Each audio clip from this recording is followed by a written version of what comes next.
Welcome everyone to Bound for Botany Bay, a mini-series on the trials and tribulations of Britain's first colonisation of Australia. In this 4-part series, we'll be taking a deep look into the lives of 4 individuals and their nuanced experiences of the penal colony. Hello and welcome back, history enthusiasts, to episode 4 of Bound for Botany Bay with your host, Tia Smith. Last week we had a look at the convict James Martin and his experiences after he escaped Port Jackson. Following a similar pattern, today we will be diving into the story of Margaret Catchpole, a female convict, whilst uncovering the lives of female convicts transported to Australia. I have with me today James Wilding, an expert in the history of women in the early years of the establishment of New South Wales. Yes, thank you for the introduction, Tia, and thank you for having me today. It's a pleasure. So, Margaret Catchpole, definitely not a name that many people would have heard of. Yes, I think there's very limited knowledge about the landing and transportation of convicts in Botany Bay as a whole, and when there is mention of it, it's primarily on the managerial and political developments of the colony, as opposed to the convict experience. Isn't that expected though? Because traditionally, there is more of a focus on a history from above, and Catchpole is the opposite of that, being a woman and a convict. Yes, you're completely right. The lack of knowledge about Margaret Catchpole is expected, and is definitely a testament to the underrepresentation of women's history and the emphasis on women's peripheral existence. There is also limited acknowledgement of the experiences of convicts as a whole, as previously mentioned, and with convict women being at the centre of this struggle. How so? A common theme in women's history are the expectations of women that are incomparable to men, as women are continuously placed on a pedestal with expectations such as maintaining purity. There are obviously double standards in this, and I think Catchpole's documentation of her experience provides a compelling insight into her life, and of course by proxy the lives of convict women as a whole.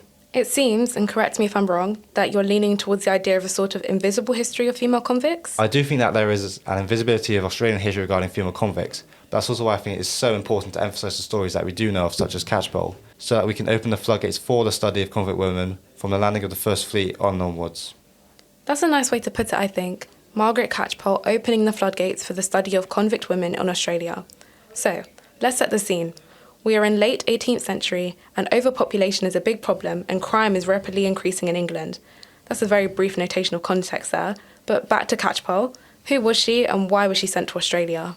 So, Margaret Catchpole was born in 1762 and served as a servant for various families until she found employment as a cook and nurse for the prestigious Cobbold family. She ended up leaving the Cobbolds, no, didn't she? Well, yes, despite her loyal service, she left them in 1795 and fell on harsh times, becoming ill and unemployed.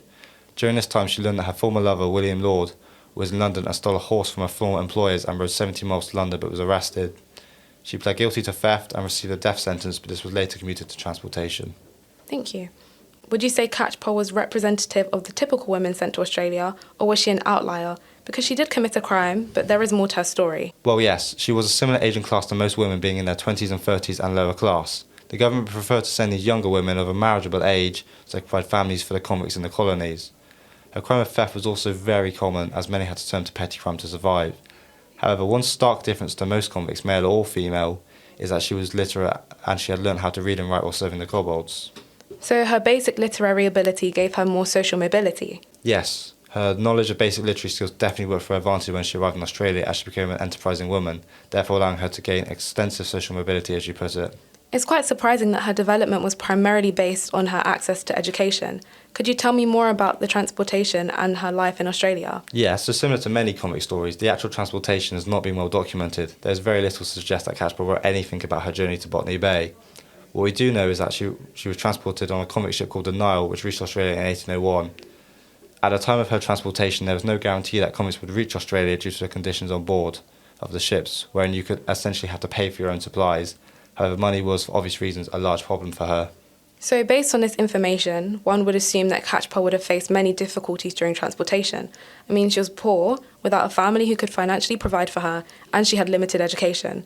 How did she face adversity during transportation? Well, it's quite interesting, actually. It is true that Margaret Catchpole did not have the easiest life, as well as possessing the characteristics you had mentioned. She was barely educated and financially vulnerable. However, Catchpole did indeed receive money for the voyage, but the money she received was surprisingly from Elizabeth Cobbold. Just to clarify, am I correct in saying that Elizabeth Cobbold was the wife of John Cobbold, the man Margaret Catchpole stole the horse from? Well, it does sound a bit absurd when you put it like that, but that is absolutely correct. Why would Elizabeth actively support the woman who stole from her husband? Well, this is very interesting. Margaret wrote to Elizabeth in an apologetic tone when she found out that she was going to be transported, and in her letter she said, and I quote, "I must humbly beg on your goodness to consider me a little trifle of money." And of course, Elizabeth agreed. I think it's accurate to say that Elizabeth had taken a liking to Margaret despite her theft of John Cobble's horse. Both women would have spent a considerable amount of time together during her employment on the Cobble estate. So what would Catchpole's life have been like once she arrived in Australia? Well, once she had arrived on the 14th of December 1801, she was assigned as a cook to John Palmer, who had served as a purser, which was the individual. She was assigned as a cook to John Palmer, who had served as a purser, which was the individual responsible for monetary matters on the First Fleet, and had since established himself as a wealthy man. This was a common fate for female convicts, who would be chosen from the deck of a ship to serve as servants and sometimes even mistresses for high-ranking officers. Marriage between convicts, as such in the case of William and Mary Bryant, was very common. Is there any evidence of this for Catchpole? No, she remained unmarried. However, her letters to her family in England suggest that she had quite a few suitors. She rejected the advances of a botanist, likely either George Cayley or James Gordon, and made it clear in her letters that she had no intention of marrying. On the subject of marriage, what were the relationships like between male and female convicts overall? Were they typical, atypical? Tell me more about that. Well, as I previously mentioned, the government were keen for marriage between the convicts in order to develop a free colony. A system of convict courtship was also established, where women would line up to be inspected by male convicts and chosen as a bride. This process was very dehumanising and frequently received comparison to a slave auction. And what about the relationships between women convicts and seamen? This was also very common, as women formed relationships during the voyage to improve their living conditions. This was especially prevalent on women-only vessels such as the Lady Juliana, where every crew member formed a relationship with a female prisoner and many even fathered children with them. Can you expand on the nature of their relationship? These relationships are mostly temporary and exploitative, but there are some cases such as that of John Nichols, a steward in the Lady Juliana, who had a desire to marry his convict wife after her release. I'm going to change the topic just a little bit, if that's okay. Yes, that's fine. So you mentioned exploitative relationships, and whilst I do have some general knowledge about this topic, I'm obviously not as well versed as you. One of the things that I've heard about this is prostitution in the colony.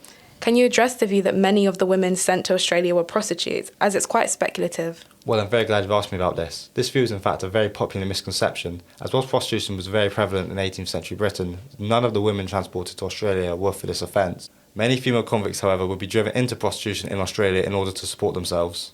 Thank you for correcting this view. Back to Catchpole. How much is known about her later life in Australia? Well, after she left John Palmer's service, she took on work similar to that she had undertaken back in England for various free settler families. One of these families was the Rouses, who had travelled to Australia on the Nile with Catchpole. She gained the family's trust and prospered in her position and was left alone to work as an overseer on their farm. She was hardworking and industrious, and due to this was able to enjoy a higher quality of life than most convict women. Although she was pardoned in 1814, she remained in Australia working as a midwife and nurse until she passed away in 1819. The cause of death was influenza, which she had caught from a shepherd she had been nursing. It's quite interesting how she chose to live a similar life to the one she had left behind in England. How is it that so much is known about Catchpole's life in Australia? Yes, her career as a midwife and nurse definitely enabled her to be independent and gain social and economic mobility, which resulted in her being viewed as a respectable woman, which was the status that was very difficult for female convicts to maintain. So, Catchpole wrote letters to her family back in England and to other people in Australia, and these letters have become crucial in uncovering her story as they are first-hand testimonies to her life. So Catchpole was relatively successful and happy in her life in Australia. How does this compare to the average experiences of convict women? Well, while she was definitely far more successful than many others, she's not alone in this. Another example of a woman who did extremely well for herself is that of Mary Rebbe. Rebbe was a convict woman who assumed control of her husband's large business empire of farms, mines and shipping enterprises after his death and expanded it greatly.